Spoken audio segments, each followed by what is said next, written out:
Hello everybody, I'm Scythe18 and welcome back to more Crusader Kings 2. We are still the Jews in Africa. We still have not gained any land. I'm still just saving up money. And that's about it, really. Yeah, I do like this game, but stuff like this, it does take a long time to build up. Oh, and got a council position open. This guy, it seems he died.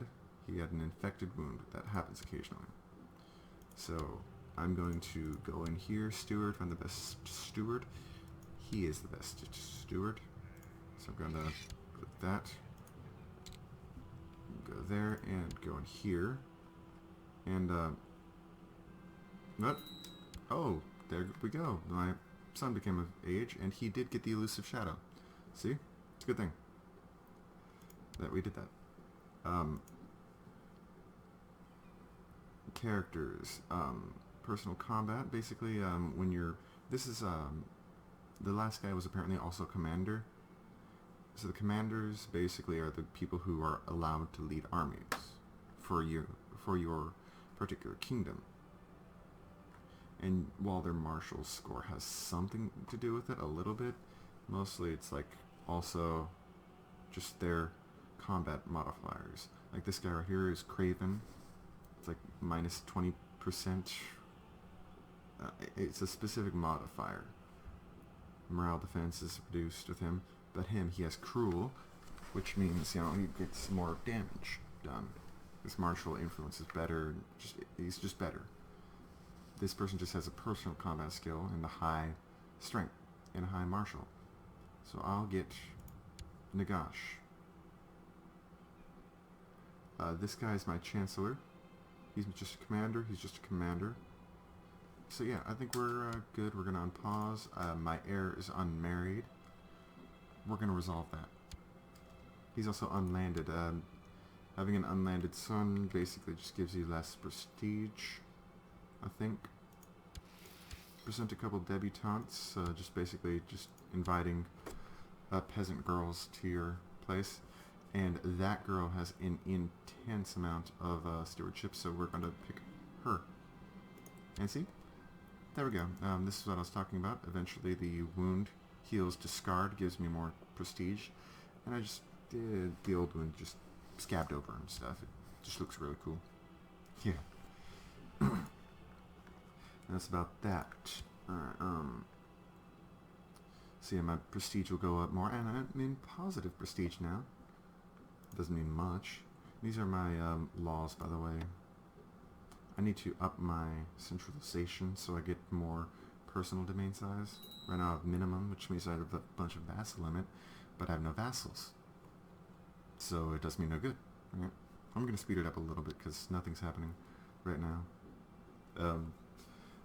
But the higher it goes, the more personal, like, holdings you can get. Like right now, I have terrible stats, so I can hold 1.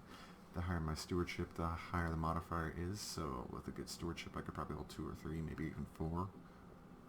But this right here, this right there at maximum is +4. So each one of these adds 1 more direct holding that I can have.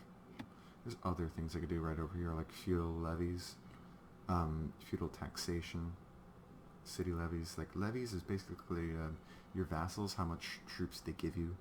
Taxes is exactly that, taxes. If I get taxes from like a tribe or something else. Gluttonous. No. Temperate. Temperate's the one to go with.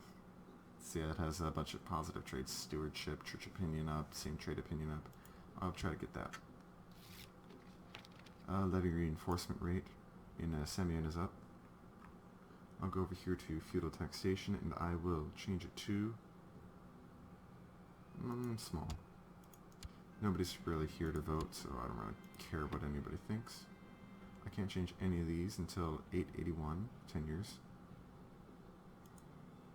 And I can't change inheritance laws again because I already...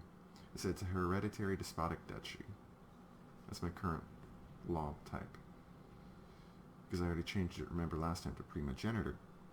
Which, it's I suppose I can go through the various kinds of crown laws.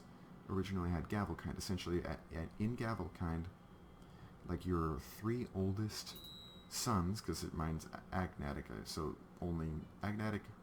I have agnatic cognatic, so agnatic cognatic is like basically if you have like 5 kids, 3 sons, 2 daughters, then 3 sons are going to get your land. The rest don't get anything, really. Like, say I had this, say I had all of this right here. I'll go over to here to the duchy mode. Say I had Axum, Semien, and Wag right here. And I had all 3 of these duchies, and I had Gavelkind, and I had 3 sons. When I died, my oldest son would get the primary duchy, which right here for me is Semien. Then my second son would get like Wag, and the third one would get Axum or something like that. And it would split up like that. That's just how it goes with that.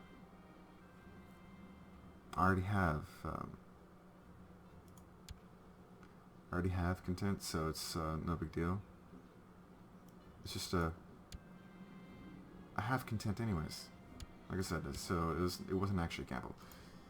Yeah, that's how gavel kind of works. Basically, it just splits your land. Agnatic cognatic, by the way, means it's like I said, women are allowed to inherit, but only if there are no men.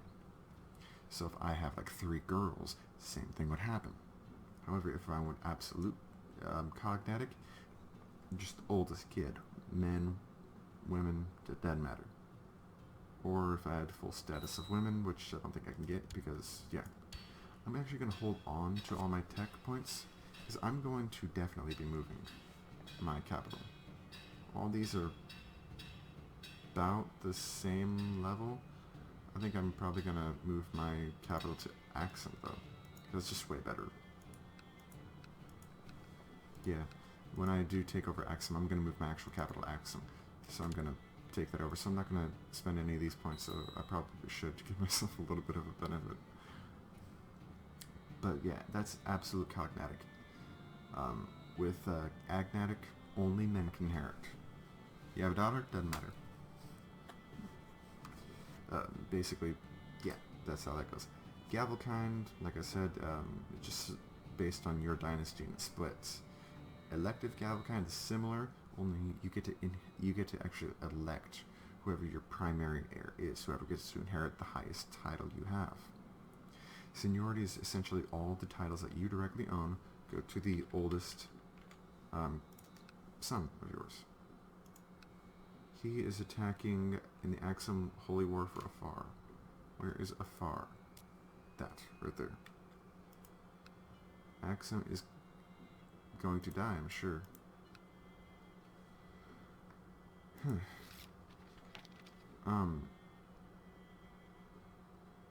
Give him a chance. What was I saying? Seniority, right. In seniority, basically all of your titles go to your oldest family member. Simple as that. Elective monarchy is a little bit different. Basically, it's a lot like just a democracy, sort of, but you're electing one person who is already a landowner. Like a count, duke, king, just someone in your realm who's eligible to be elected, can be elected, and if everybody else votes for him, he wins, and he's the new king if you die. My marshal is also my mayor. He's got 12, he's got 13, and he's got strong, and he's a commander. No. I rule in this kingdom. Get the hell away. Basically, I want you leading my armies. Damn it. Shut up. Hey, he won his war. That sucks for me.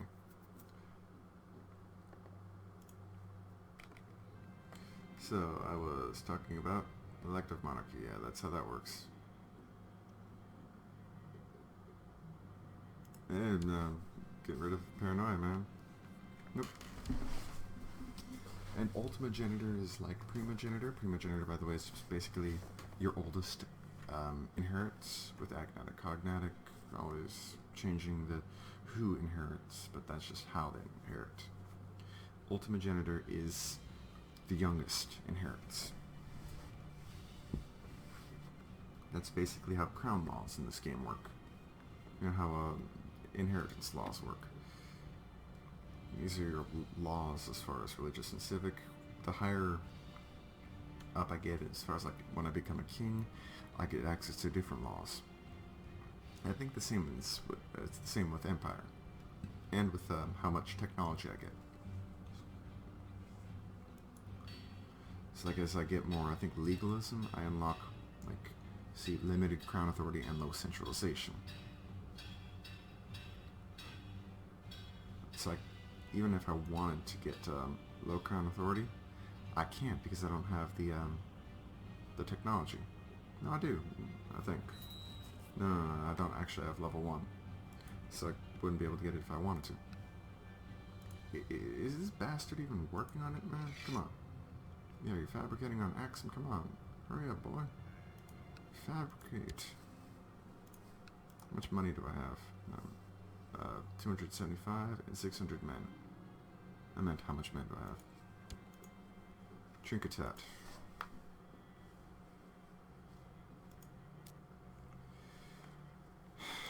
Unfortunately, got no heretics around me. Or whatever it's called, I forget. Yeah, no heresies around me. That sucks. So I basically just gotta wait. So one annoying thing about this particular start, it's hard. It used to be really hard in that everybody used to holy war you right away. Now it's just really hard in that everybody around you hates you. You have no allies, and it's a long waiting game. They don't holy war you right away. They still try to holy war you, but right now at this point, I could afford a mercenary company for a few months, like 225 at 11.36 a month. I could afford them for 225, and I'd have I think that's 65-ish. I don't want to do math right now. But yeah, I'd have a half decent amount afterwards. I really should be upgrading my stuff, like castle walls right here. I really should be upgrading that because that'll increase the amount of troops I have. Not much, but it'll increase it by a little bit, by 2.5%. That's another thing. You can upgrade all of your holdings depending on, basically just, what your technology's at and how much money you have. So right now I'm getting better castle walls, and by that I mean my castle is actually getting castle walls. Apparently before this, didn't even have castle wall. I have walls around the castle. Go figure. It won't delay attackers for long, but it'll keep riffraff out of the castle. That's cool. And there's a small spear throwing competition. I'll amaze everybody with my throwing arm. I get a bonus to an opinion, and somebody gets maimed. Maimed is like wounded, but that ain't gonna heal. It's pretty bad, actually. I didn't get it, though. Did I? Nope. Sole victor is that rabbi right there. I lose a little prestige, and Rabbi Tay, the maimed guy, I think. No, he's not the maimed one. Someone else got maimed. Hard training is paying off. I'm getting combat experience, and I have a little bit better martial. I learned a Jewish man has appeared. Interesting. Well, he's in good company at least. And usually if you want to find out, this is everybody in my court. That guy right there. He's a decent steward. So you know what? He's got it. That upsets me. And it's always a good thing to have, if you do have a random Jewish guy show up, and he's better than all your other counselors, and won't give you massive opinion penalty, it's usually good to just put him on the council. Because occasionally random events will fire and he'll just give you nice good bonuses to your, what's it called, he'll give you a bonus, like, to your technology. How many men do you have? You have 700 men. Your vassals don't necessarily like you as why. Yeah, his vassals don't like him. He's a prince of Abyssinia. He has a claim on it. And he's also the heir. So I have my castle walls built. That's good. He didn't raise it by much, but I mean it raised it a little bit. A son was born to King DeWitt. I really don't care about the name. Some people get into naming. I don't really care as long as, yeah, I get to, you know, as long as I have good arrow, I don't really care. Gideon. Yeah, creative, right? Alright, 55% chance of our wife losing slothful. There's an 11% chance she gets stressed. I don't know. Well, she's still slothful. She's not stressed. So nothing happened. Your wife is an elusive shadow. So that's your trained him. Interesting. It's funny, he doesn't actually have a recorded dad. Mom, rather. So, go figure. Art of Men always fascinated me, studying critical sciences, whatnot. Forward men, we shall fight to the last. +1 martial. I'm getting a little bit better over time. There we go. 649. One of these days I'll actually be able to attack, huh? Again, this is the worst part for me. Just sitting around waiting to snowball. Hopefully in the meantime, everything else around here will shatter. I need the Tulinids specifically to burn in hell. Because if I ever wanted to form an empire, oh hey, he got my money. See, that's what randomly happens. Your steward, if he's good, will randomly get events to give you money. If I ever want to form an empire, the Empire of Abyssinia, one of the requirements is you control both the Kingdom of Abyssinia and Nubia, and be the King of Egypt. Guess who's the King of Egypt? The Tulinids. That ain't gonna happen. I'm gonna look over here in Europe. Yeah, the Carlings are being the Carlings. Bulgaria is still a thing. Looks like the Magyars got stomped. Khazaria, I'm glad to see fellow Jews are 3,000 strong. Yep, pretty much all over the damn place. Some Tengri, Ecumania, whatnot.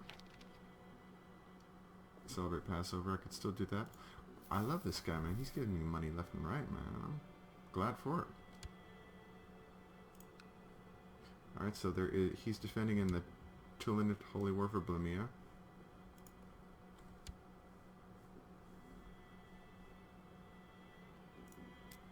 Oh, shit. So the Tulinids are holy warring for that.